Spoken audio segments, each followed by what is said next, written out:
Je veux garder du temps quand même pour parler de ce qui se passe à Québec pour les libéraux provinciaux. Donc, Pablo Rodriguez, vous avez vu ce sondage Palace Data, Québec 125, l'actualité cette semaine. Je vous montre l'un des tableaux les plus intéressants, je trouve. C'est la cote personnelle de Pablo Rodriguez. Donc, opinion des Québécois à 56 défavorables, 13 favorables seulement. 27 sont neutres. Je rappelle que Pablo Rodriguez est arrivé il y a moins de 6 mois. Et quand on compare aux autres, bien, il a une cote de popularité là, dans le bas-fond du classement. Chantal, ça vous dit quoi sur l'avenir de Pablo Rodriguez?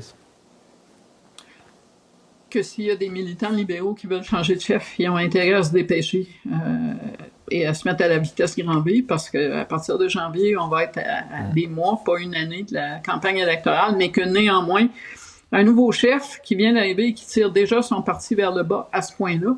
J'ai vu un autre tableau où la pluralité disait qu'il fallait le remplacer avant les élections. Ouais. Pour un chef qui n'a pas de racines réelles dans ce parti-là et dans ce caucus-là, c'est des très, très, très mauvaises nouvelles.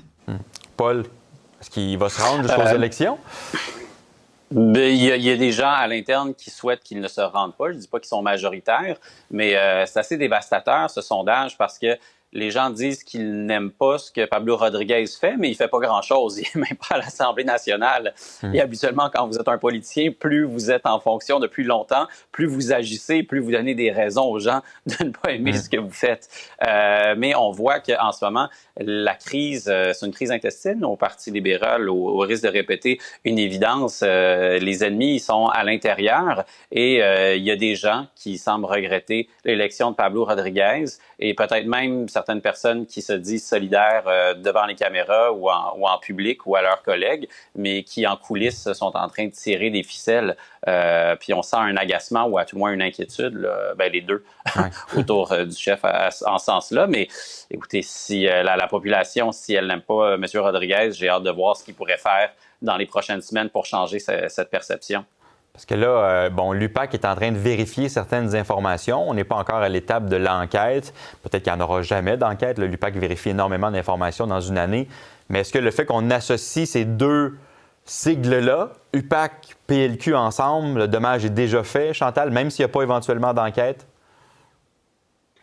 Le mal est fait de toute façon, parce que tant qu'on n'aura pas plus de lumière et d'éclairage, cette histoire-là agit comme un filtre qui empêche tous les autres messages de Pablo Rodriguez de passer. Et ces multiples apparitions ont juste aidé les gens à se convaincre qu'il était complètement démuni et à se questionner sur son leadership. Alors, il n'y a aucune bonne nouvelle en vue pour les prochaines semaines, dans la mesure où c'est clair qu'on n'est pas en train d'obtenir un règlement de cette histoire-là avec la lumière dont tout le monde aurait besoin pour se faire une tête. 30 secondes, Paul. C'est la gestion de crise qui lui fait mal plus que la crise elle-même, vous pensez, à Pablo Rodriguez? Oui, parce que la crise elle-même, on ne la comprend pas. Ouais, puis on ne sait pas si est fondé sur un réel scandale ou sur des histoires, je ne veux pas les banaliser, là, mais qui surviennent dans plusieurs courses de à la direction. mésentente personnelle, là, c'est ça, oui. C'est ça, puis dès que votre nom est associé à l'UPAC, ça fait mal, mais l'UPAC n'est pas en train de dire qu'il y a matière à enquête, elle s'y intéresse, c'est tout. Puis en tout cas, il y a des gens qui savent où l'UPAC va apparaître parce qu'ils sont prêts à prendre des photos, donc il y a beaucoup de gens qui parlent. Oui, il y a beaucoup de gens qui parlent. Chantal Hébert, Paul Journet, toujours un plaisir. Merci, à la semaine prochaine.